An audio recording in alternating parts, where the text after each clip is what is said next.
मिनिटात जाणून घेणार आहोत 50 घडामोडी. अगदी झटपट सुरुवात करूयात. विधिमंडळाच्या हिवाळी अधिवेशनाचा आज दुसरा दिवस आहे. आजचा दिवस नवाब मलिकांच्या मुद्द्यावरून गाजवण्याची चिन्ह आहेत. काल मलिक सत्ताधारी बाकावर बसल्यानंतर विरोधकांनी भाजपला कोंडीत पकडलं होतं. त्यानंतर उपमुख्यमंत्री फडणवीसांच्या पत्रानंतर अजित पवार गटही मलिकांबाबत संभ्रमात सापडला. त्यामुळे मलिक आज कोणत्या बाकावर जाऊन बसतात याबाबत उत्सुकता असणार आहे. राष्ट्रवादी काँग्रेसच्या आमदार नवाब मलिकांनी सत्ताधारी बाकावर बसण्याचा निर्णय घेतलेला आहे. दरम्यान या मुद्द्यावरून फडणवीसांनी अजित पवारांना पत्र लिहित विरोध दर्शवला. मलिकांना महायुतीत घेणं योग्य ठरणार नाही असं या पत्रात फडणवीसांनी नमूद केलंय. नवाब मलिक यांची देशद्रोहाच्या आरोपातून निर्दोष सुटका होत नाही तोपर्यंत त्यांना महायुतीत घेण्याचा विरोध केला. दरम्यान या मुद्द्यावरून आता राजकारण चांगलंच तापलंय. नवाब मलिक निर्दोष असून फडणवीसांच्या पत्राला काहीच अर्थ नसल्याचं आमदार जितेंद्र आव्हाडांनी म्हटलेलं आहे. आमची भूमिका सुरुवातीपासूनच आहे आणि आजही तीच आहे. नवाब मलिक निर्दोष आहेत असं आव्हाड म्हणाले. मराठा समाजाला आरक्षण मिळवून देण्यासाठी पाठपुरावा करणारे मनोज जरांगे पाटील यांचा महाराष्ट्र दौरा सुरू आहे. दरम्यान नांदेडमध्ये मनोज जरांगेंची जाहीर सभा होणार आहे. नायगावातील बैल बाजार मैदान इथे 40 एकरवर विराट सभा पार पडणार असून या सभेसाठी जय्यत तयारी करण्यात आली आहे. या सभेला मोठ्या संख्येनं मराठा बांधव उपस्थित राहण्याची शक्यता आहे. शिंदे समितीच्या निर्देशानुसार जळगाव जिल्ह्यात प्रशासनाने आतापर्यंत 82,16,258 कागदपत्र तपासलेली आहेत. यात 3,09,787 एवढ्या कुणबी जातीच्या नोंदी आढळल्यात. नाशिक विभागाअंतर्गत 5ही जिल्ह्यात सर्वाधिक नोंदी या जळगाव जिल्ह्यात आढळलेल्या आहेत अशी माहिती जिल्हा प्रशासनाच्या वतीने देण्यात आली. राष्ट्रवादी काँग्रेस पक्ष आणि चिन्ह कोणाचं यावर आज केंद्रीय निवडणूक आयोगासमोर सुनावणी होणार आहे. शरद पवारांची निवड घटनेला धरून नाही असा दावा जो आहे तो अजित पवार गटाने केलेला आहे. तर राष्ट्रवादीवर अजित पवार दावा करू शकत नाही. राष्ट्रवादी पक्ष पवारांनी स्थापन केला असा दावा शरद पवार गटाने केला. ऊस दरासंदर्भात सांगली जिल्हाधिकारी कार्यालयात कारखानदार, जिल्हाधिकारी आणि शेतकरी संघटनेची बैठक आयोजित करण्यात आलेली आहे. या बैठकीमध्ये ऊस दरासंदर्भात प्रश्न सुटला नाही तर 10 तारखेला महामार्ग चक्काजाम आंदोलन करण्याचा इशारा देण्यात आला. औरंगाबाद जिल्ह्याचे संभाजीनगर आणि उस्मानाबाद जिल्ह्याचे धाराशिव नामांतर केल्याचा वाद हायकोर्टात पोहोचलाय. संभाजीनगर आणि उस्मानाबाद नामांतराच्या मुद्द्यावरून हायकोर्टात दाखल झालेल्या याचिकांवर आज सुनावणी होणार आहे. दोन्ही ठिकाणांचा ऐतिहासिक वारसा पुसण्याचा प्रयत्न सुरू असल्याचा आरोप याचिकेतून करण्यात आला.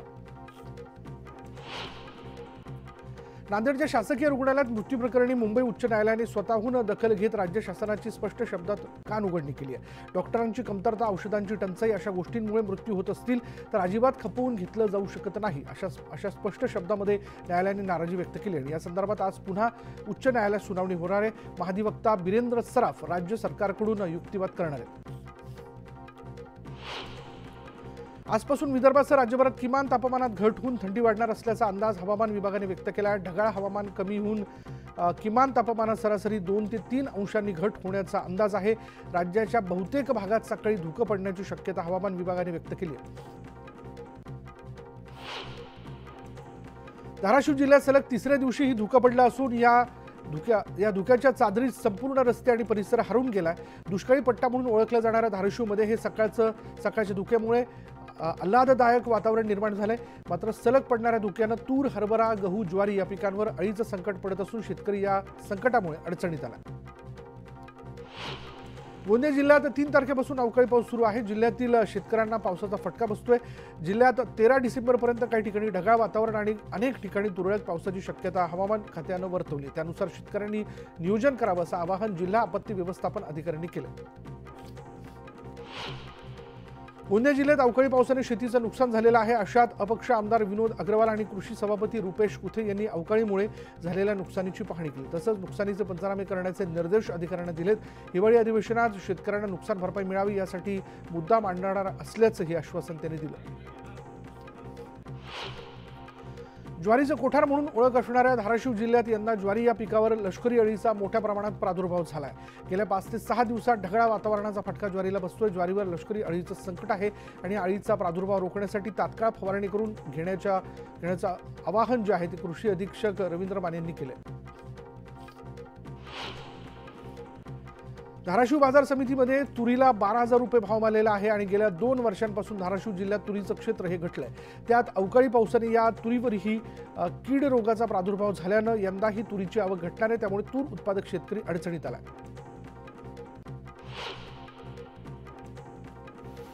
गेल्या आठवड्यात झालेल्या अवकाळी पावसामुळे पुणे जिल्ह्यातील रब्बी हंगामातील 7,863 हेक्टर क्षेत्रातील शेतीचं नुकसान झालं। जिल्ह्यातील 433 गावांमधील 19,727 शेतकऱ्यांचं नुकसान झालं असून त्यासाठी 11,38,00,000 रुपयांची नुकसान भरपाई मिळावी अशी मागणी जिल्हा प्रशासनाने केली। आंतरराष्ट्रीय बाजारात सोयाबीन आणि सोयाबीनच्या दरात चढ उतार सुरूच आहेत, तर देशातील बाजारात सोयाबीनला 4,600 ते 4,800 रुपयांचा भाव मिळतोय। बाजारातील परिस्थिती पाहिली तर सोयाबीनच्या भावात आणखी काही दिवस 100 रुपयांपर्यंतचे चढ उतार दिसतील, पण सरासरी दर पातळीही वाढेल असा अंदाज आहे। देशातील कापसाचे भाव सध्या स्थिर आहेत। कापसाचा भाव 6,500 ते 7,400 रुपयांच्या दरम्यान असून बाजारात आता पावसाने भिजलेला कापूस येतोय। सरासरी 1,25,00,000 गाठी कापूस बाजारात येतोय आणि सध्याच्या भावात कापूस मिळत असल्यानेही दर स्थिरावल्याचे व्यापारी सांगतात। बाजारातील आवक डिसेंबर नंतर कमी होत जाईल असा अंदाज आहे। हळद पिकाला गारपीट आणि अवकाळी पावसाचा फटका बसला आणि या कारणामुळे हळदीच्या बाजारात मागील 4 ते 5 दिवसांमध्ये भावामध्ये 300 ते 500 रुपयांची वाढ दिसते। हळदीचा बाजारातील भाव 12,000 ते 13,000 रुपये प्रति क्विंटलच्या दरम्यान आहे, तर वायदे 12,000 ते 14,000च्या दरम्यान आहेत। हळदीच्या भावातील ही वाढ आणखी काही दिवस दिसू शकते असा अंदाज आहे। कांदा बाजार मागील काही दिवसांपासून स्थिरावलेला दिसतोय। काही बाजारात तर अगदी 1,000 रुपयांपासून भाव मिळत असून सरासरी भाव पातळी 3,500 ते 4,000 रुपयांच्या दरम्यान आहे।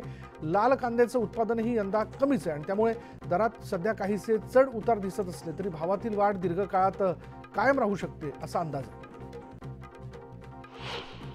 हरभऱ्याच्या भावात चढ उतार सुरूच आहेत। सध्या बाजार समित्यांमध्ये हरभऱ्याचा भाव 5,300 ते 5,800 रुपयांच्या दरम्यान आहे, तर डिलिव्हरी केंद्रावरती जर आपण पाहिलं तर 6,100 ते 6,300 रुपयांनी व्यवहार होत आहेत।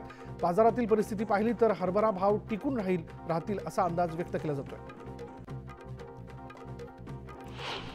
अल निनोच्या प्रभावामुळे यंदा सरासरीपेक्षा कमी पाऊस पडल्यामुळे राज्याच्या 6 विभागांमधील धरणांमधील पाणीसाठा 66.31% घसरला आहे।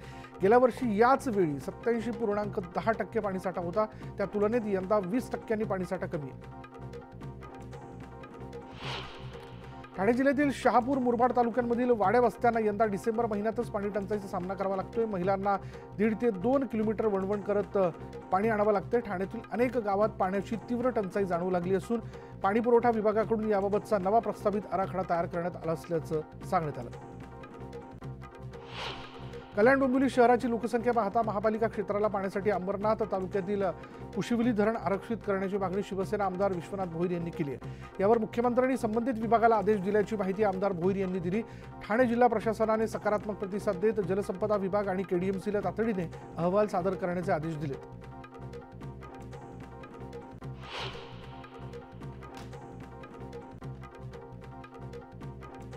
चंद्रपूर दाट धुक्यानं वेढलं गेलेलं आहे। या धुक्याचा प्रभाव शहरभर होता आणि त्यामुळे पहाटे मॉर्निंग वॉकसाठी जाणाऱ्या नागरिकांना सुखद अनुभव मिळाला। या धुक्यामुळे चंद्रपूर एखाद्या हिल स्टेशनप्रमाणे गारठ्यात हरवून गेलं होतं।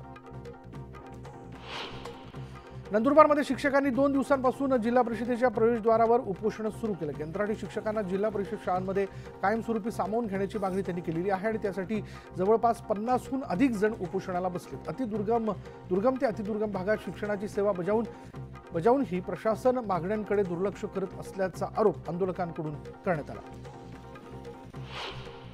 राजपूत करणी सेनेचे अध्यक्ष सुखदेव सिंग गोगामडी यांच्या हत्येच्या निषेधार्थ धुळे जिल्ह्यातील शिरपूरमध्ये मोर्चा काढण्यात आला। यावेळी करणी सेना तसंच राजपूत समाजाच्या वतीने निदर्शनं करण्यात आली, तसंच मोटरसायकल रॅली काढत घोषणाबाजीही करण्यात आली।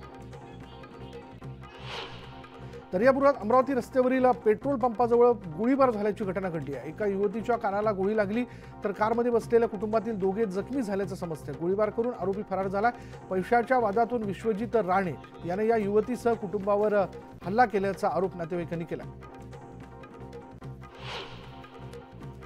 रेल्वे ट्रॅकच्या बाजूला राहणाऱ्या एका नागरिकाने प्रसंगावधान दाखवल्यानं रेल्वे ट्रॅकवर अपघात झालेल्या एका तरुणाचे प्राण वाचलेत। बदलापुरातील बेलवली परिसरात ही घटना घडली। पश्चिम रेल्वेतील एसी लोकलमध्ये पाणी गळत असल्याचा व्हिडिओ व्हायरल झाला आणि यामध्ये चर्चगेट इथून सुटलेल्या एसी लोकलमध्ये भाईंदर स्थानक आल्यानंतर लिकेज झालं आणि डब्यामध्ये पाणी गळू लागलं। या संपूर्ण प्रकारावर प्रवाशांनी नाराजी व्यक्त केली। डॉक्टर बाबासाहेब आंबेडकर मराठवाडा विद्यापीठाच्या नवीन कुलगुरूची निवड प्रक्रिया अंतिम टप्प्यात आली। शोध समितीने 22 उमेदवारांमधून अंतिम मुलाखतीसाठी 5 जणांची नावे निश्चित केलीत। 19 डिसेंबर रोजी राजभवनात अंतिम 5 जणांची मुलाखत प्रक्रिया होणार आहे आणि त्याच दिवशी नवीन कुलगुरूंची निवड जाहीर केली जाण्याची शक्यता आहे। पनवेल महानगरपालिका भरती प्रक्रियेत सर्वच विभागातील गट अ, गट ब, गट क आणि गट ड या वर्गामधील पदांसाठी भरती प्रक्रिया पार पडणार आहे। प्रथम होणाऱ्या मेगा भरतीसाठी पालिकेची यंत्रणा सज्ज झाली। भरतीसाठी अर्ज दाखल करण्याची मुदत दिल्यानंतर राज्यभरातून तब्बल 54,558 उमेदवारांनी 377 जागांसाठी अर्ज केलेले आहेत। विविध विभागांमधील एकूण 377 पदांकरिता ही भरती होणार आहे। शिक्षण विभागाने मुंबईतील शिक्षकांची बँक खाती युनियन बँकेतून काढून मुंबई जिल्हा मध्यवर्ती बँकेत सुरू करण्याचा निर्णय घेतला। राजकीय लाभापोटी निर्णय घेतल्याचा आरोप शिक्षक संघटनांनी केला। हा निर्णय तात्काळ मागे घ्यावा अशी मागणी शिक्षक संघटनांनी केली आहे। संतश्रेष्ठ ज्ञानेश्वर माऊलींच्या संजीवन समाधी सोहळ्याच्या निमित्ताने आज पहाटे शिवजन्मभूमी ते आळंदी सायकल वारीचं प्रस्थान झालं। नारायण गावातल्या महिला आणि पुरुष मोठ्या संख्येनं सायकल स्वार सहभागी झाले। पुणे नाशिक महामार्गावरून हजारो वारकरी पायी दिंडीत सहभागी होत मार्गस्थ झाले। आळंदीमधील ग्रामस्थ आणि मंदिर समितीचे विश्वस्त यांच्यात वादाची ठिणगी पडली होती। आळंदीच्या विकासात आळंदीकरांचं योगदान काय असा सवाल मंदिर समितीचे प्रमुख विश्वस्त योगेश देसाई यांनी केला होता आणि त्यानंतर 2 दिवसांनी देसाई यांनी त्या विधानाबद्दल दिलगिरी व्यक्त केली। सावंतवाडी शहरातील एकमेव जत्रा म्हणून प्रसिद्ध असलेल्या राजघराण्याच्या स्मशानभूमीतील माठ्याच्या जत्रेला प्रारंभ झाला। राजेसाहेब खेम सावंत तिसरे यांच्या माठ्यात धार्मिक विधी पार पडलेले आहेत आणि संस्थांच्या वीर वंशजाचं स्मरण माठ्याच्या जत्रोत्सवात केलं जातं।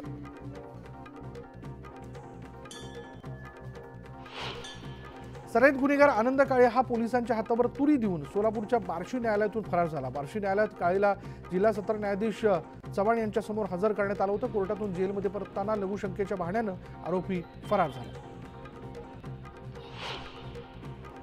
सोलापूर मध्य रेल्वेला नोव्हेंबर या एकाच महिन्यात 41 कोटींचा नफा मिळाला। 177 रेकमधून साखर, सिमेंट आणि मालवाहतूक केल्याची माहिती सोलापूर मध्य रेल्वे प्रशासनानं दिली। सोलापूर रेल्वे विभागाने एप्रिल ते नोव्हेंबर या आर्थिक वर्षात 367 कोटींची कमाई केली। गेल्या वर्षीच्या नोव्हेंबर महिन्यापेक्षा यावर्षी सोलापूर विभागाला 12% घट झालेली आहे। सिमेंट वाहतुकीतून सोलापूर विभागाला जास्त प्रमाणात नफा मिळाला।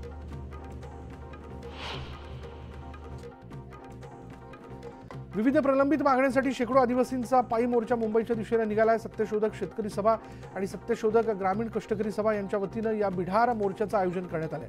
जवळपास 17 दिवस 430 किलोमीटरची पायपीट करत हा मोर्चा मुंबईत धडकणार आहे। नंदुरबार धुळ्यासह सर्व जिल्ह्यांना सरसकट दुष्काळ घोषित करावा, शेतकऱ्यांना तातडीने नुकसान भरपाई द्या अशा प्रमुख मागण्या आहेत।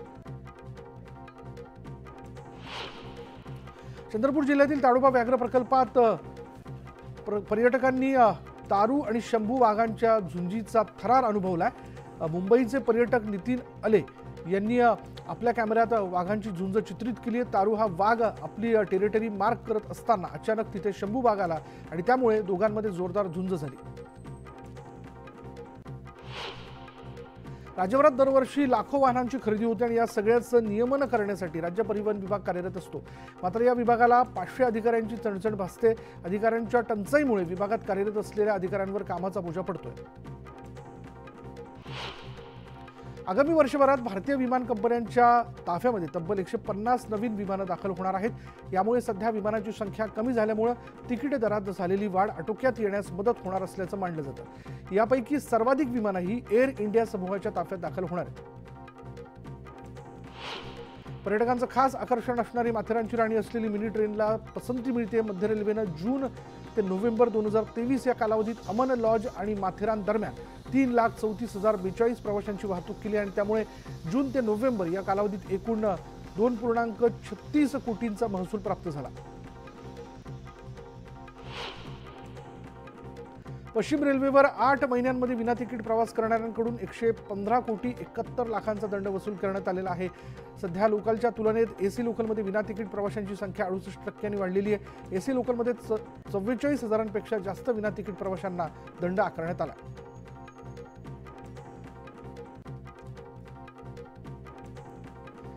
प्रदूषणाचा प्रश्न जटिल बनलाय. धुलीकणांनी मुंबई शहर उपनगरांना वेढलेला आहे. मुंबई शहर आणि उपनगरातील प्रदूषणाचा प्रश्न जटिल बनत चाललाय. हवेत धुलीकणांचं प्रमाण अधिक असून वाईट हवा आरोग्याला धोकादायक बनली आहे.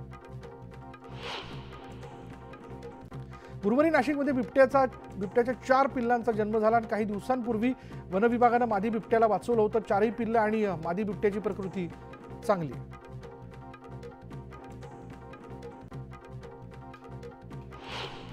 रस्त्याच्या कडेला पार्क केलेल्या वाहनांवर कारवाई करण्यासाठी विभाग मार्शलची नियुक्ती करण्याचा मुंबई महापालिकेने निर्णय घेतलाय. मात्र नेमक्या कोणत्या वाहनांवर कारवाई होणार असून याची काही स्पष्टता नाही.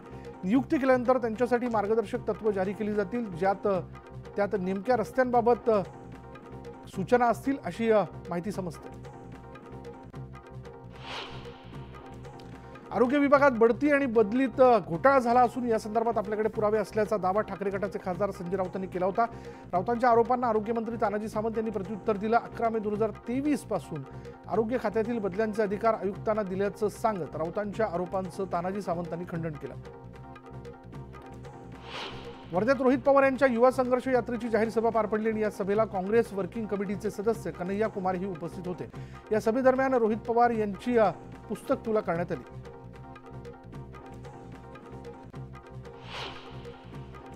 आणि यानंतर इथे वेळ झाले का ब्रेकची. ब्रेक घेऊयात. पहा फक्त न्यूज